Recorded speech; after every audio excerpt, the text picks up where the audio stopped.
Hi everyone, so my name is Maria McHenry and I'm a Cancer Prevention Officer at the National Cancer Control Programme. So part of my role at the National Cancer Control Programme is coordinating the implementation of the National Skin Cancer Prevention Plan. So we're doing a lot of work at the moment on raising awareness of how you can reduce your risk of skin cancer and ways you can prevent skin cancer. So I suppose our main focus is prevention.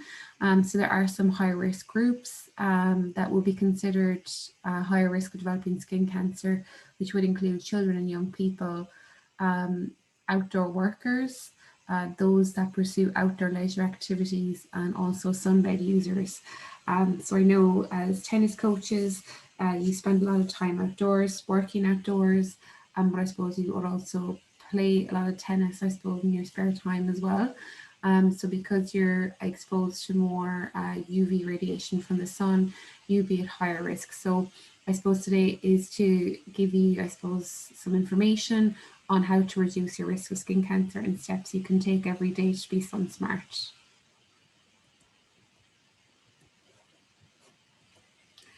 So skin cancer is the most common form of cancer in Ireland. There's 13,000 cases annually. This is twice the number compared to 10 years ago, and it's projected to more than double by 2045. So that's a lot of skin cancer cases here in Ireland, and it's set to increase. So that's for a number of reasons, I suppose, including global warming, that people are living longer, and then I think also in Ireland, I feel like we're not educated enough about the risk of UV radiation. I think we often think Irish sun isn't real sun, that it's only when you go abroad that you need to protect your skin. Um, and I think as well as that, a lot of people in Ireland have fairer skin, so are more at risk of developing skin cancer. But I suppose the good news is that skin cancer is one of the more preventable cancers. So by protecting our skin from the sun and not using sunbeds.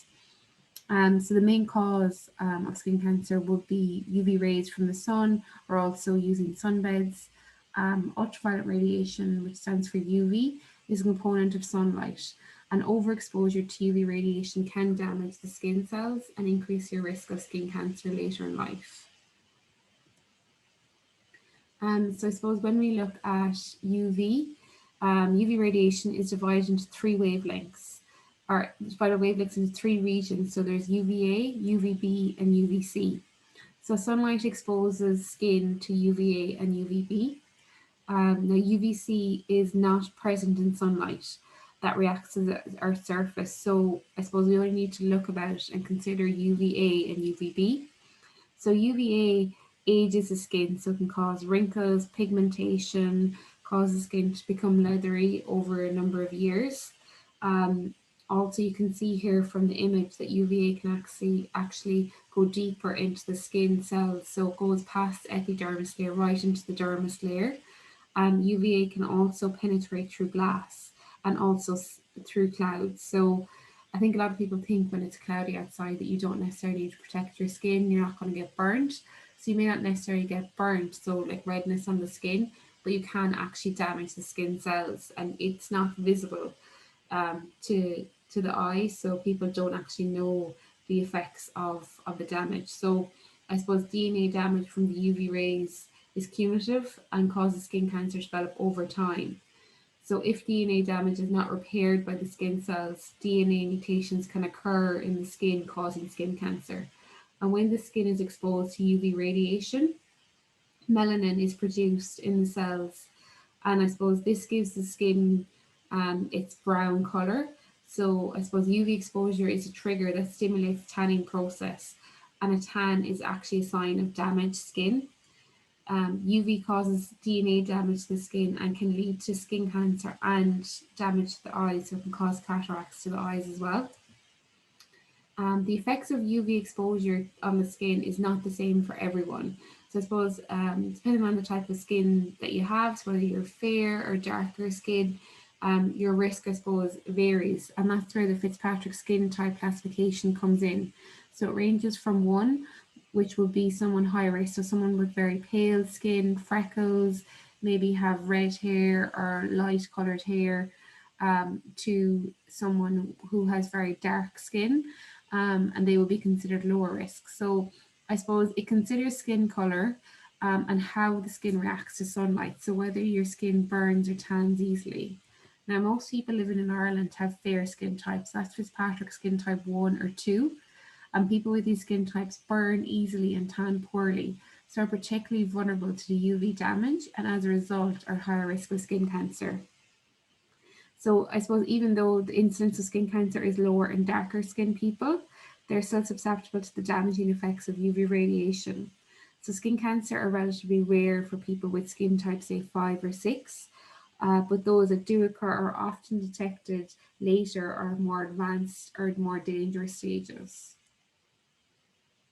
So I suppose when we talk about the UV radiations from the sun, the UV, there was a UV index which was developed by the World Health Organization. So it's a scale and it measures the UV radiation levels at the surface of the earth.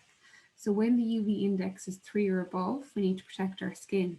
So if it's 3 or above, you can get damage from UVA and UVB. So in Ireland, we recommend that when UV radiation levels are high from April to September, even on cloudy days, to stay safe by limiting time in the sun when UV is strongest. And that's typically between the hours of 11 a.m. to 3 p.m. So Met Éireann have on their website this UV index graph, and they also have what the daily UV index is for that day. So you can actually go onto their website or onto their app and you can check what the UV index is for that day. Now, generally speaking, between April to September, especially between the hours 11 to 3, it will be between, say, 3 to 8. So you can see there 8 is very high and it's in the red zone. Now, in summertime, the UV index in Ireland rarely would exceed 8. So generally be between say 3 to 8 when here in Ireland between the months of April to September. So I suppose there are two types of skin cancer, or two main groups of skin cancer, should I say. So there's non-melanoma skin cancer. So these are the most common types of skin cancer, include basal cell and squamous cell carcinomas. So they tend to grow in areas of the body that have been exposed to the sun and are more common in older people. So I suppose areas more exposed to the sun would be the face, the neck, the ears, the arms, the backs of the legs. Then there's melanoma skin cancer, which is quite rare, but greater numbers of people have been diagnosed with it each year. So it's on the increase here in Ireland. And it's also a disease that can affect younger people. So melanoma is one of the most serious forms of skin cancer, but if spotted early, it is treatable. And if not, it can spread to other parts of the body and can cause serious medical conditions. So when we look at the types of skin cancers don't all look the same. They can appear in a number of ways, including any of the following. So it can appear as a small lump, flat red spot, a firm red lump, a lump or a spot that is tender to touch, an ulcer that will not heal, a lump with a scaly or horny top, rough scaly patches, or a new or changing mole. So I suppose it's really important for you to know what's normal for you, to know your body. So anything new or changing is really important. So checking your skin every 3 months, taking a photo, and then if you do have any concerns, go to the GP. So I suppose if you're concerned about any abnormalities at all, it's always best to get it checked out. You can get your partner to check parts of your body that you cannot see, such as your back or the backs of the legs. And I suppose it's important to note that majority of changes are normal and completely fine, but always keep an eye on your skin and know what's new or what's changing on your skin. I think a lot of people, when they're worried to go to the GP in case it is something. I think about 90% of cases that are when people go to the GP are benign and there's nothing to worry about, but it's still always best to get it checked out than leaving it linger. And I suppose it's really important to just do that as part of your routines every few months, just checking your skin. So skin cancer risk increases with higher levels of recreation sun exposure. So those that pursue outdoor sport and leisure, such as tennis, they've been identified in the National Skin Cancer Prevention Plan as a high-risk group for the development of skin cancer. mainly because you would spend long periods of time outdoors. Now, I suppose being outdoors is really important. It's of benefit to your physical and mental health. But there are things you can do to reduce your risk of skin cancer and protect yourself. So playing tennis means that you're spending hours out in the sun. And it's important to note that both sporadic and chronic sun exposure can be harmful, and exposure causing sunburn is the most damaging. But also important to note that frequent non-burning exposure also significantly increases your risk of skin cancer. That's what I was saying earlier. People often think if I'm not getting burned, then it's not something I have to worry about. But UVA doesn't burn the skin. It goes deeper into the dermis layer of the skin, and it can still cause damage to the skin cells. So I think what I said earlier was, here in Ireland, we often think that we don't need to protect ourselves from the sun in Ireland because it's so changeable. The weather can change quite regularly. People often think, oh, I don't need to protect my skin from the sun. But skin cancer is actually the most common cancer here in Ireland, and it's something we really need to be aware of. And there are simple things we can do every day to protect our skin. So we encourage people to remember the SunSmart 5S's, particularly between April to September, and always remember even when it's cloudy to protect your skin. So you can do that by slipping on clothing. So slipping on clothing that covers as much skin as possible while still being comfortable. So by wearing long sleeves, breathable sports tops, a top with a high collar that protects your neck, because often people get burned, especially on the back of their neck, their ears and face. They're very common places where people can get really sunburned. Wear a loose woven material that doesn't let sunlight through. So I suppose if you wear something that, I suppose if you hold a material or a piece of clothing up to the sunlight and you can see through, the sun can get, that means the sun can get through and you can still get burned. So close woven material is best as it doesn't allow sunlight through. And slap on broad spectrum sunscreen on exposed areas of the skin. So I suppose if you're wearing a long sleeve top and you're wearing, say, long pants, then you would really only need to protect your hands, your face, your neck, your ears. But I suppose we do encourage people to not use just solely sunscreen. People here in Ireland are generally quite good at wearing sunscreen, but not so good at using other sun protective measures. So we encourage people to wear a sun protection factor, which is SPF, of at least 30 for adults and 50 or more for kids. We encourage people to reapply regularly. And I suppose apply sunscreen at least 20 minutes before you go outside, and to reapply regularly, so at least every 2 hours.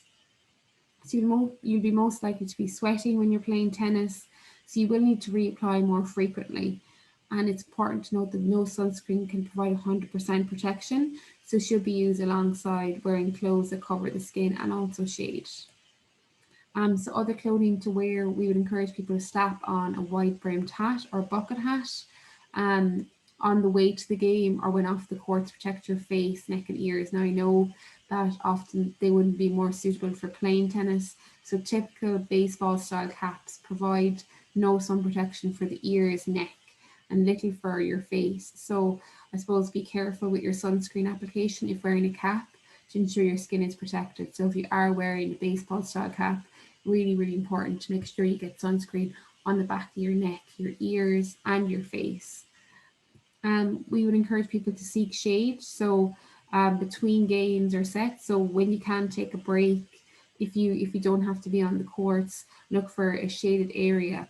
So take cover under an umbrella when you break for a drink or for a game plan. I suppose the sun's ultraviolet rays are typically strongest between the hours of 11 to 3. So if possible, you could try and arrange training or matches on the court earlier in the morning or later in the evening when the sun's heat is less intense. We also encourage people to slide on sunglasses to ensure you can see when serving or lobbying the ball. Wraparound sunglasses with UV protection are best, as they will prevent the UV rays from damaging your eyes. So we often get asked a lot about sunscreen, what type of sunscreen, what should I look out for on the bottle. So SPF stands for sun protection factor. So typically you can get a sun protection factor ranging between factors 2 to 50. So we would encourage people to look for an SPF of 30 plus for adults and 50 plus for kids. So SPF protects you against UVB, so that protects you from burning. But that's it, it doesn't protect you from UVA. Then you also need to look on the bottle of sunscreen to make sure it has, see that UVA circle symbol? So that is a star rating. So typically it ranges from 0 to 5.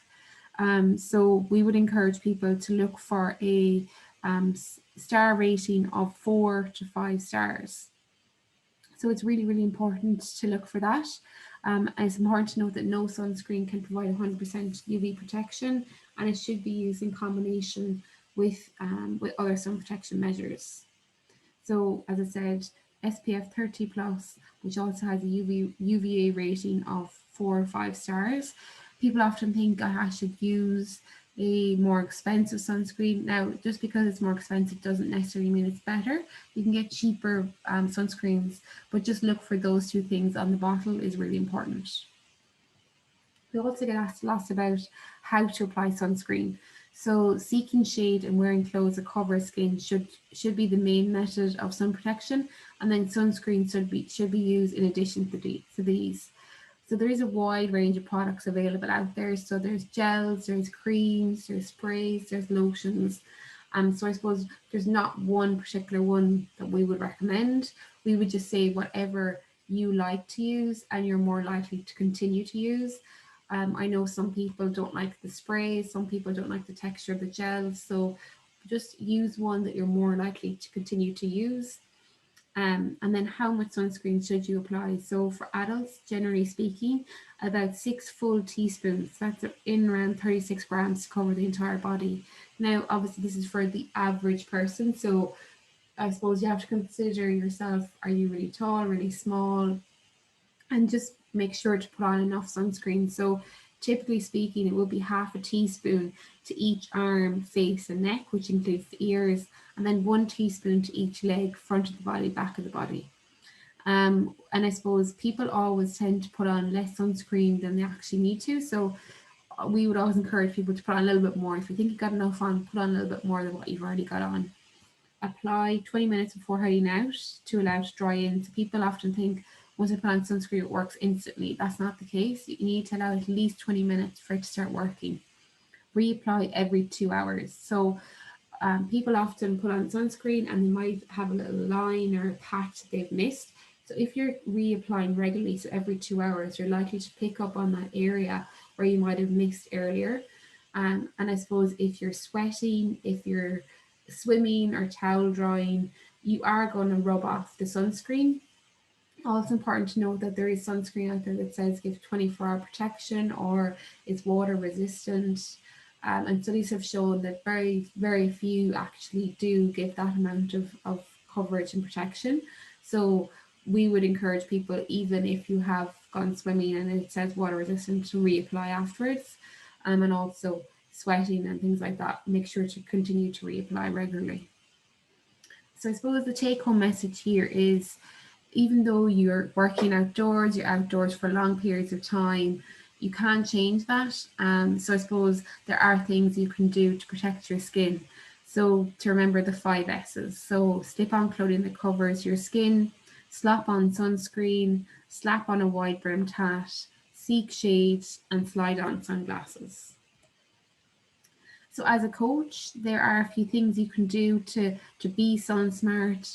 So you can set the tone for the SunSmart behaviours. So role modelling is one of the most effective ways of showing junior players the right way to protect yourselves from the sun's UV radiation. So if they see you putting on your sunscreen every 2 hours, they might be more likely to put it on. Or if you're going in the shade between games or when you have breaks, they might be more likely to follow and be a role model, I suppose, is something that's really, really important.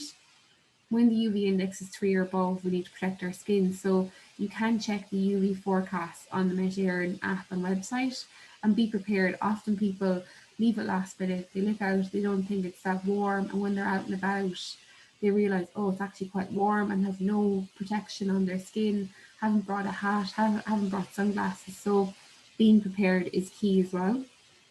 And then seeking shade between games. So if you can, now this may not always be possible, but if you can, try to schedule training and matches earlier in the morning or later in the day when the UV radiation isn't as intense. And you can also include SunSmart reminders in your communication to players and their families. We have a wide range of information, resources, videos, graphics, which we can send you if you do want to raise awareness and to support our SunSmart campaign. So thank you very much for listening today. And if you do have any questions, you can visit our website at hse.ie/sunsmart.